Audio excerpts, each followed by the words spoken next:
Can you leaders of Africa ever think of the survival of this continent without the need for a Western country for once in your lives?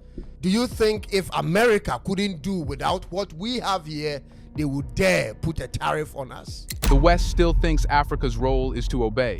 Tariffs, threats, sanctions, the same tired weapons dragged out to remind the continent of its place. But this time the script broke. Ibrahim Traoré of Burkina Faso didn't bargain, didn't hesitate. He blocked Donald Trump's tariff demands outright. And in that single act, he showed the world that Africa is done kneeling. But what is really happening? Let's find out.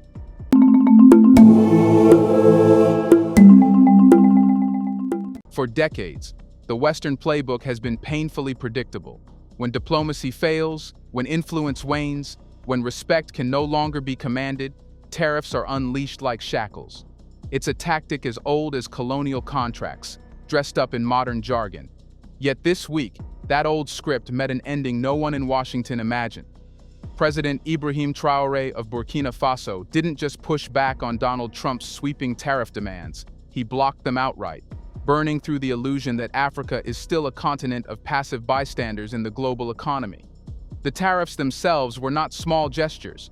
They were meant as a hammer against African exporters of gold, textiles, cocoa, cotton, and food staples, the kind of sectors that form the backbone of fragile economies. Washington calculated that a tariff chokehold would force African leaders into desperate negotiations, begging for carve-outs or exemptions, just as they had done in the past. But Traoré flipped the table.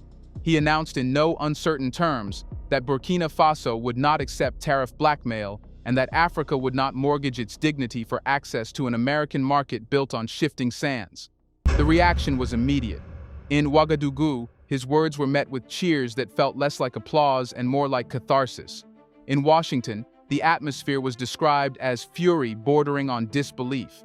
For Trump, who thrives on the image of absolute dominance, being defied by a landlocked West African nation of barely 22 million people was more than an economic inconvenience. It was humiliation. Reports from insiders suggest that his advisors scrambled late into the night, weighing options ranging from sanctions to diplomatic isolation. Yet what was once assumed, that an African state could be coerced into compliance, no longer holds. And here lies the raw shock of the moment. Burkina Faso, a country often dismissed in Western narratives as peripheral, just became the epicenter of a trade earthquake. Traoré didn't merely reject a policy, he disrupted the entire chain of assumptions that underpins Western power over Africa. By refusing to bow, he exposed how fragile those assumptions have become. This was not an isolated skirmish. It was a high-stakes collision between two visions of the world. On one side, Washington clings to its familiar role as the arbiter of global commerce, wielding tariffs and sanctions as extensions of its foreign policy. On the other side, a young African leader stands with fists clenched, declaring that trade cannot be used as a whip against sovereign nations. That is why this moment matters.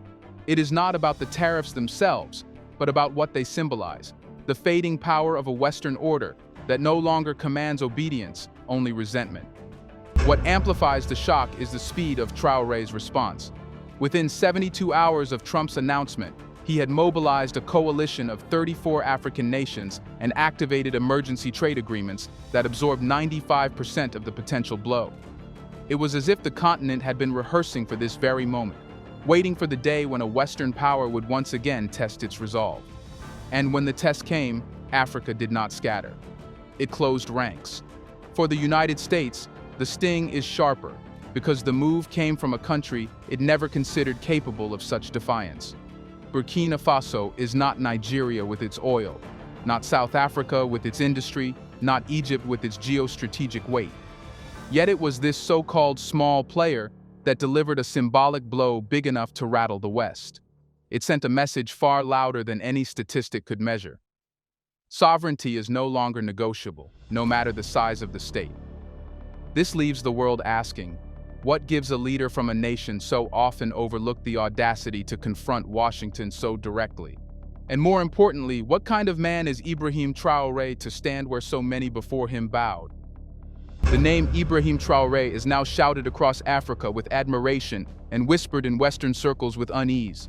He is young, fiery, and utterly unbothered by the weight of global hierarchies. But to understand why he could look a US president in the eye and say no, you have to understand the man behind the decision. Traoré is not the product of elite Western universities, nor a polished diplomat trained to smooth tensions with vague promises. He is a soldier who rose through the ranks of Burkina Faso's military, a man who saw villages torn apart by insurgent violence, who marched with troops in the dust and heat, who learned quickly that foreign partners often arrived with conditions that benefited themselves more than the people they claimed to protect. He came of age in a country where resources like gold were abundant, yet poverty was everywhere, and he knew why. When Traoré seized power in 2022, it wasn't just a coup, it was a rupture. He inherited a country strangled by dependency on France and drained by foreign mining companies that took wealth out of the ground and left dust behind. Instead of bowing to the usual cycle, foreign aid in, resources out, he made sovereignty his governing principle. The West called it radical, his people called it justice. What sets Traoré apart is not only his policies but his posture. He does not speak with the hesitation of leaders who fear Western disapproval. He speaks like a man who owes nothing to anyone but his people. His words cut like blades. Africa will not beg. We will not kneel. These are not sound bites for applause. They are declarations of intent. When Trump's tariffs came, Traoré did not need to calculate the political cost of rejection. For him, the cost of obedience would have been far greater. It would have meant betraying the very foundation of his rule. And it is here that his youth becomes both weapon and shield. At just 36 years old, he is the youngest leader on the continent. That youth unsettles his critics, who dismiss him as reckless. But it also frees him from the fear that paralyzes older rulers who have spent decades entangled in Western contracts.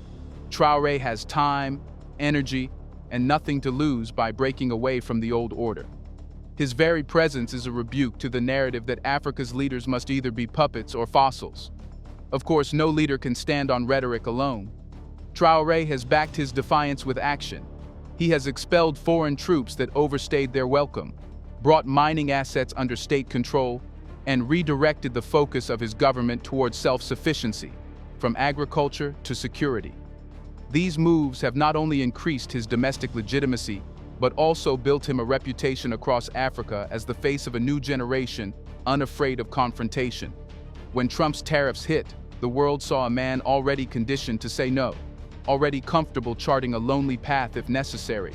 And yet, it wasn't lonely. Traoré's defiance struck a chord precisely because it reflected the frustration of millions across the continent. Africans have watched for decades as leaders caved under pressure, trading sovereignty for short-term relief. Traoré's rejection was not just his own, it was a release valve for an entire continent's pent-up demand for dignity. That is why his refusal carried more weight than any policy paper or protest statement. It wasn't just Burkina Faso talking, it was Africa finding its voice. But here lies the crux. If Traoré is the embodiment of defiance, what exactly was he defying? What was Trump's tariff strategy meant to achieve? And why did it fall flat against this particular leader? Let's pause for a second to say big thank you to the Black Culture Diary community, where Black voices, stories, and legacies are preserved and amplified. By becoming a member, you're not just supporting the channel, you're becoming part of a powerful cultural movement. Let's continue. Tariffs have long been Donald Trump's blunt instrument of choice.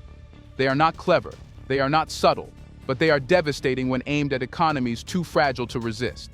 Trump used them against China during his first presidency, slapped them on Mexico to force cooperation on migration, and bullied Europe with threats of tariffs on cars and steel. To his supporters, it was proof of America first. To his critics, it was economic extortion dressed up as strategy. When Trump turned that weapon on Africa, the logic was painfully simple. Use trade to force compliance. Washington calculated that by targeting African exports, gold, cocoa, textiles, cotton, and food, it could corner African states, creating a choice between economic pain and political submission. The West has used this tactic for decades under different names: conditional aid, structural adjustment, trade conditionality. Tariffs were just the latest mask for the same old game. But what Trump underestimated was that the Africa of 2025 is not the Africa of 1985. The continent is no longer trapped in a single pipeline of dependency. Over the last decade, quiet groundwork had been laid. African trade networks strengthened. Intra-African commerce expanded under the African Continental Free Trade Area, and external partners diversified far beyond the West. Trump's gamble rested on the assumption that Africa had nowhere else to go. That assumption was wrong. Traoré recognized this immediately. To him, the tariffs were not an economic policy, but a political message. Bend or be broken. And he chose neither. Instead, he reframed the tariffs as evidence of Washington's desperation, proof that the so-called guardians of global trade were now reduced to bullying tactics. In rejecting them, he flipped the humiliation back on the sender. Trump wanted Africa begging at the door. What he got was Africa slamming the door shut. The speed of Africa's counter shocked Washington. Within 72 hours, alternative trade routes had been activated. Gold that would have headed west was redirected to Moscow. Agricultural goods earmarked for U.S. markets found buyers in Asia. Infrastructure-linked commodity agreements with China absorbed the shock. Even Brazil, often overlooked, stepped in with agricultural exchange frameworks. Trump had counted on panic. Instead, he triggered improvisation backed by preparation. Here lies the bitter irony. Tariffs only work when the target is isolated. But in a multipolar world, isolation is nearly impossible. Trump tried to impose 20th century pressure on 21st century Africa, and the tool shattered in his hands. The weapon of tariffs, once feared as suffocating, became proof of Western irrelevance when countered so decisively. Yet the deeper sting for Washington is not the economic failure, but the political precedent. In rejecting the tariffs, Traoré created a narrative of resistance that other African leaders cannot ignore. He showed that it is possible to refuse without collapse, to defy without destruction, and that is the nightmare for Trump. Not the loss of Burkina Faso's trade, but the risk that others, Nigeria, Kenya, South Africa, might begin to ask why they, too, should accept Washington's terms. This is where the story deepens. Traoré's defiance worked not just because of his courage, but because of something larger surrounding him. A shield of global partners ready to step in, filling the void the U.S. tried to create. Without that shield, rejection would have been suicide. With it, rejection became liberation. So the next question is inevitable. What exactly is this shield? Who built it? And why is it suddenly strong enough to protect Africa from America's wrath? Here's a reminder to please like and share the video and subscribe to our channel to watch more videos on Black culture, history, civilization, and identity. Let's continue now. Tariffs were supposed to isolate. That was the entire calculation. Punish exports, block revenues, and leave African states gasping for air until they came crawling back to Washington. But what Trump miscalculated, and what Traoré understood, is that Africa of today is no longer standing alone in the storm. It is surrounded by a shield woven together not from charity, but from necessity. And that shield is multipolarity. Look at the global landscape. China's industrial engine runs on African minerals, rare earths from Burundi, cobalt from the Congo, manganese from South Africa, bauxite from Guinea. Without them, Beijing's factories slow to a crawl. For China, Africa is not a side interest but a lifeline, which is why when Washington raised tariffs, Beijing rushed in with expanded purchasing agreements and currency swaps to stabilize African trade flows. Russia, too, has carved out its niche. It no longer seeks colonial dominance. It seeks resources and partners willing to break from Western control. For Moscow, gold is the bridge. Burkina Faso alone has emerged as a strategic supplier, and Russian refiners are eager to bypass Western financial systems to secure bullion directly. By offering both security partnerships and commodity exchanges, Russia gave Traoré not only buyers but protection, a guarantee that African exports would not sit unsold. India plays a quieter but equally critical role. With a population surging past 1.4 billion, its demand for food imports is rising sharply. African maize, pulses, and dairy products have found steady markets in Indian cities where consumption is booming. More than that, India supplies Africa with affordable pharmaceuticals, creating a mutually reinforcing loop of dependence. So when US tariffs attempted to squeeze Africa's agricultural exports, India simply opened its doors wider. Then there is Brazil, often underestimated in the African equation. But Brazil has not forgotten its deep cultural and historical ties to the continent. Its agricultural giants see Africa as both a competitor and a partner. In the wake of Trump's tariffs, Brasilia offered to strengthen bilateral trade channels, creating room for Africa's cash crops and food staples to flow southward. It wasn't just symbolic solidarity, it was economic alignment across the global south. Even Europe, Washington's closest ally, hesitated to follow Trump's lead. The EU, already struggling with energy insecurity and wary of ceding Africa entirely to Beijing and Moscow, quietly stepped in to absorb some of the redirected African exports. Brussels may not share Traoré's anti-Western rhetoric, but it knows the danger of being left behind. By refusing to fully back Trump's tariff war, Europe unintentionally widened the cracks in Western unity and gave Africa another channel to survive. This is why Traoré could act with confidence. He knew that Africa was no longer bound to a single patron. He knew that when the US tried to build a wall, other powers would open gates. The shield protecting Burkina Faso was not one alliance or one deal.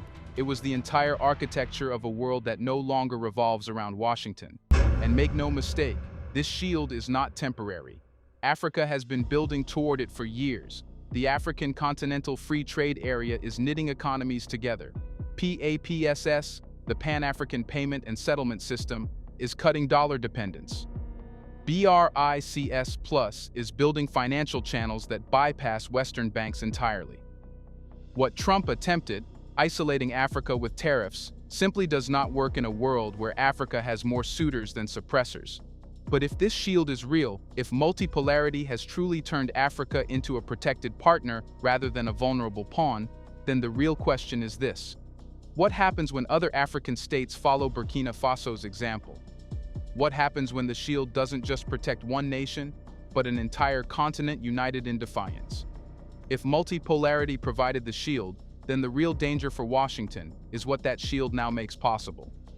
Traoré's defiance was not just a singular act of courage, it was a demonstration. And demonstrations spread. The question haunting Western capitals today is not whether Burkina Faso survived tariffs, it's who will be next to stand up and say no. Because here's the truth, symbolism is heavier than economics. Burkina Faso is not among Africa's largest economies. It does not command the oil reserves of Nigeria, the industrial base of South Africa, or the population of Egypt. Yet it was Ouagadougou, dismissed for decades as peripheral, that delivered the first clean rejection of US tariff intimidation. And in geopolitics, perception often matters more than raw numbers. If a so-called small player can stand against America and walk away intact, then the fear that once paralyzed bigger nations starts to crumble. That's why Washington is rattled. The West has always relied on fear more than friendship. Fear that sanctions would bankrupt a state. Fear that tariffs would cripple exports. Fear that defiance would lead to isolation. But Traoré just punctured that fear. And when fear collapses, the whole architecture of control collapses with it. Now imagine the dominoes. Nigeria, with its oil wealth, could demand energy contracts on its own terms rather than bending to Western buyers. South Africa, a BRICS heavyweight, could lean more heavily on alternative financial channels instead of worrying about US pressure. Kenya, a logistics hub for East Africa, could expand ties with China and India without asking Washington's permission. Each of these nations has long played a balancing act between sovereignty and survival. Traoré's example tilts the balance towards sovereignty. And the domino effect does not stop at Africa's borders. Latin America is watching. Southeast Asia is watching. The message spreading is not that Burkina Faso defeated the United States. That would be too simple. The message is that American leverage is not what it once was, and that even the smallest states can maneuver around it if they have the will and the networks. That realization is corrosive to Western power, because once obedience is no longer assumed, every negotiation becomes contested ground. For Africa, this is more than resistance. It is the beginning of rewriting its place in the world. For centuries, the continent was treated as a prize to be divided, its markets controlled, its leaders lectured. Traoré's rejection of tariffs may seem like a policy dispute, but symbolically it is closer to a declaration of emancipation. It is Africa declaring that it does not just survive in the margins of global trade. It sets terms, builds alliances, and chooses its partners. And this is why Trump's fury matters less than Africa's momentum. The White House can threaten, sanction, or bluster. But if the fear is gone, the old tools are useless. Each attempt to tighten the grip only exposes how little grip remains. Traoré didn't just block tariffs, he exposed the weakness of a system that relies on compliance it can no longer guarantee. So what comes next? That depends on whether African leaders see this moment for what it is: an opening to unite, to push beyond reaction into proactive strategy, to finally lock in the sovereignty their people have demanded for generations. If they do, then this week will be remembered not as a clash between Trump and Traoré, but as the spark that lit Africa's dawn. For the West, though, the nightmare is only beginning. Because the question that can no longer be buried is this: if Africa no longer fears the tariffs, sanctions, and ultimatums, then what exactly does the West have left? Let us know in the comment section. Can Trump defeat Traoré? Do you want to watch more videos like this one? If so, subscribe to our channel and press the bell icon next to it. We have decided to bring videos on something nobody talks about: the Black culture, civilization, history, and evidence about how glorious Blacks have been. Thanks for watching, and until the next video, stay tuned.